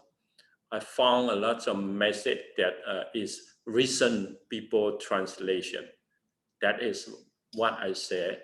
You know, recently a lot of scholar and monastic and lay practitioner, and they help to translate something we don't find in the old text of Chinese Buddhism, that is from the Pali text, and then compare to the Pali text what they have, and then what they have in the old text in the Chinese language, so that that can make them easy and make them learn from different perspective, from different angle to see things differently in the Buddhist culture.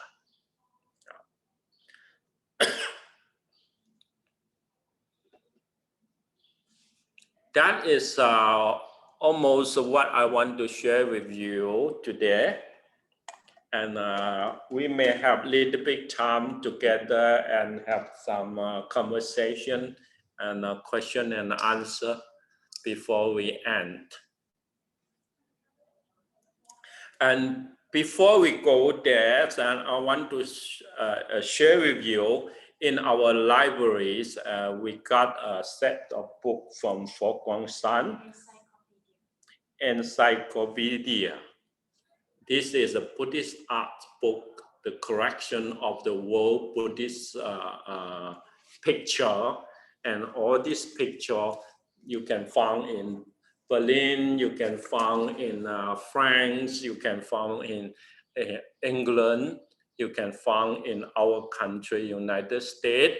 So all this, he have the correction in the 16th book, isn't it? So this set of book that if someone interested about all the history and picture in Northern Buddhism, Southern Buddhism, Japan Buddhism, what they have the correction, then you can come and check with this sets of book.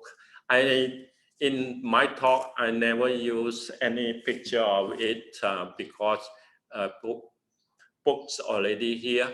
I use the information that I can find in internet to show it differently. If anyone interested to know more, you can come and read the books here, or you can borrow it back for a short time. But remember to return it, because we only have one set of this artist works that is very nourished to our Buddhist culture. Thank you. So open to question and answer.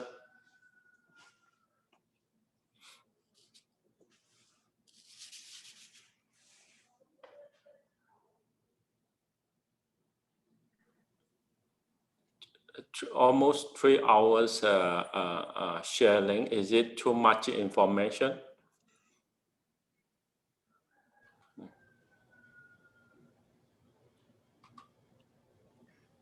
I think we're getting used to getting bombarded with information. It is a little bit, but you know, taking notes. So I did have a question from like a while back ago. You had early Mahayana, like a slide up, and it said EH67, EH139, and EH148. What is the EH? EH is Donghan. Okay. Donghan is the Chinese dynasty there. Early Donghan dynasty. Isn't that Eastern Han dynasty? Yeah, yeah.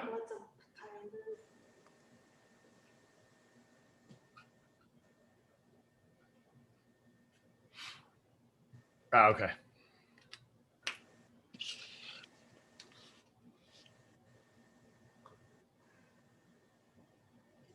I think later on I will let Kong Yan Sifu to text you what I have in the PowerPoint message, so you can have it in your hand to add addition what you want to add in, because my work is very brief and you can add in more information. Yeah.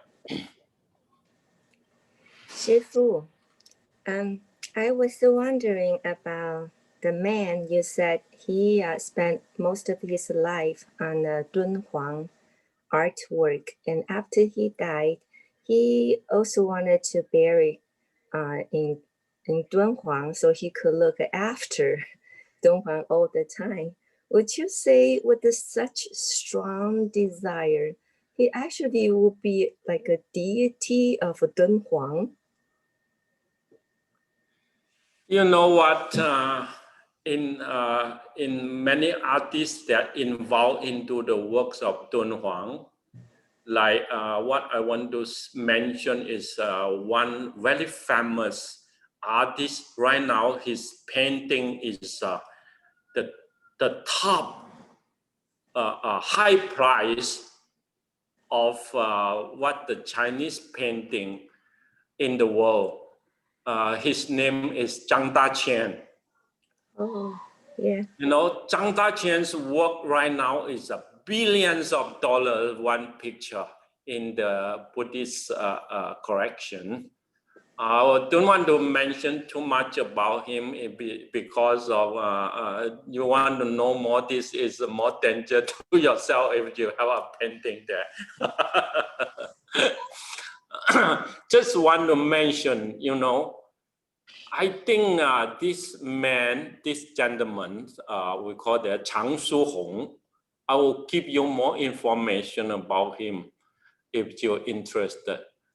If his painting showing in the world, I think the value is not lower than Zhang Daqian, you know.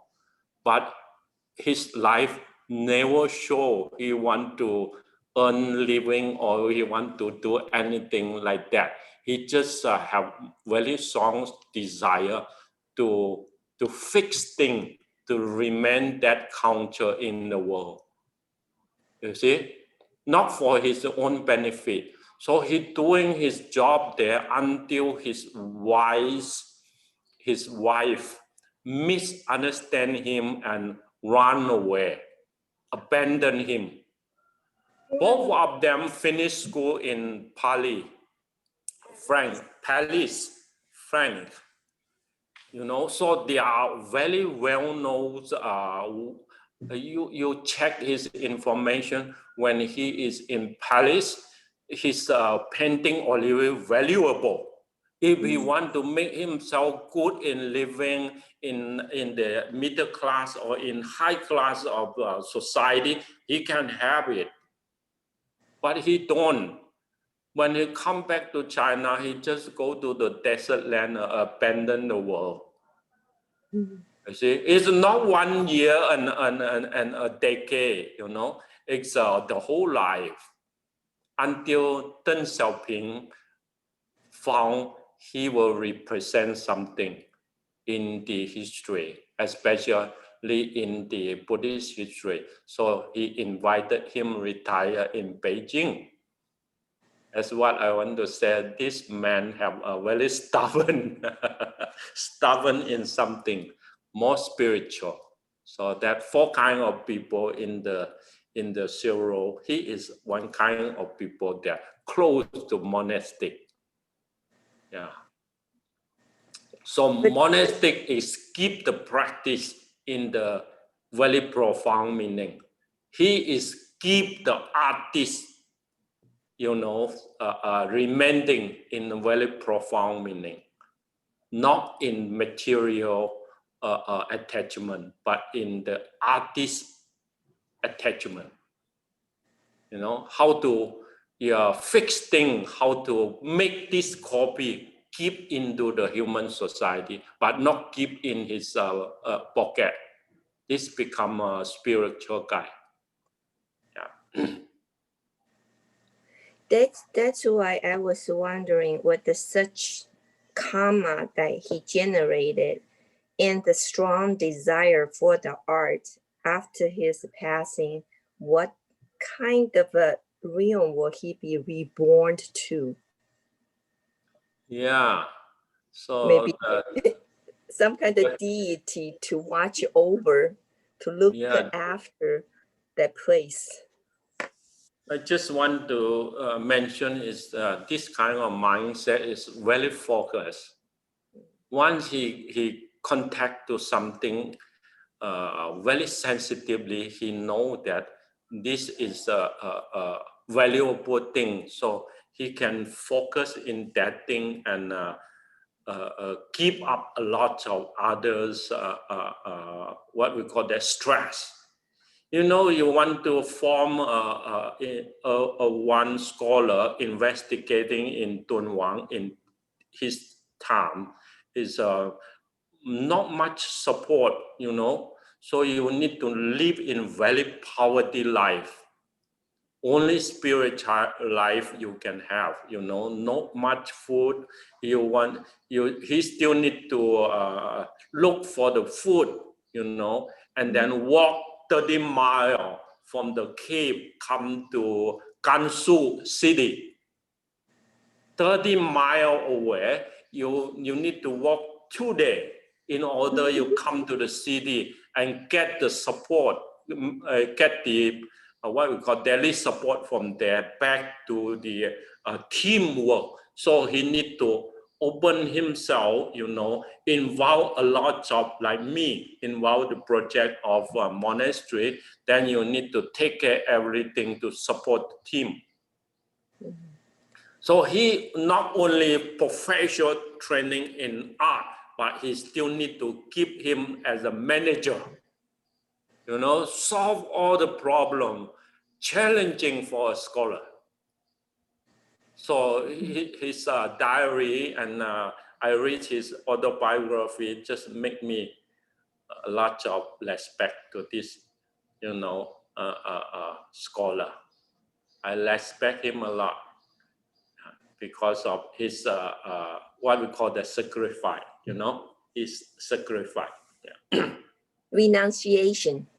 Yeah, So- his contribution is not going to have second term. You know, who can take the place? If he don't take place there, then it's a big loss in Buddhism. Thank you. Yeah.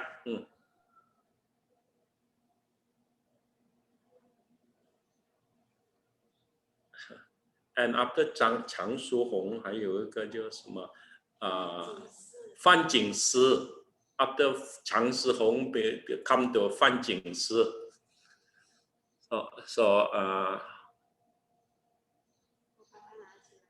Yeah. Yeah, this is the talk that what I have. Yeah, go and check that two man. Yeah, you go and check these two periods of times. Then you can see. And when Fan Jingshi took over the responsibility, so he turned all that picture into digital. So right now, Dunhuang's information, you don't have to go to Dunhuang. You can come to computer. So they already computerized all the information and put this into a life as the world's arts culture.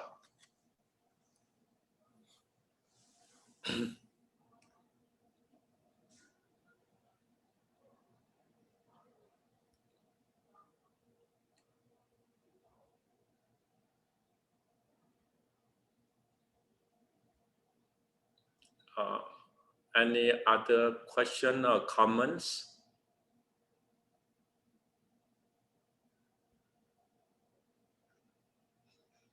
If no other question and comment, we may end it a little bit early. Is it okay? All right. Thank you for your support, and I hope this have a little bit guidance for your understanding, and it will open the door. We are not only seeing it in the religious perspective. Buddhism, we can from different angle to see it, as what I said, from culture perspective and from zeros. That is the civilization that we can come to mergent perspective that will bring the support in Buddhism.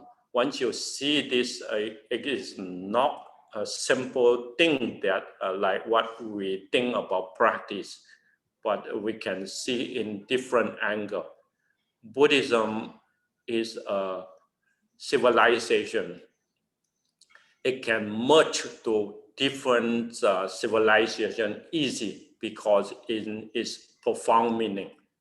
He is easy to digest, think, and put things in harmony together to form a new pattern. When that new pattern form in the history from place to place, but it still not lost its origin. This is what I want to mean, you know. So if you see that, then we don't stick or stuck in what we call that, oh, this is the original. We want to go to conservative, you know, and stay in the old form. There is nothing like that. Impermanent changing is no matter what kind of condition, Buddhism still can adapt and survive easy and become the leader again, guide the culture. guide the human civilization, carry on his own service into the human's peaceful world and into his spiritual individual liberation. That is Buddhism. This is what I want to say. And if you get this message, then even though I'm very shameful to keep talk to you because my English so bad, I hope you can get the message, not pick my tongue's word like what your mother tongue is. Thank you. Thank you, Master Jiru. Thank you, 师父。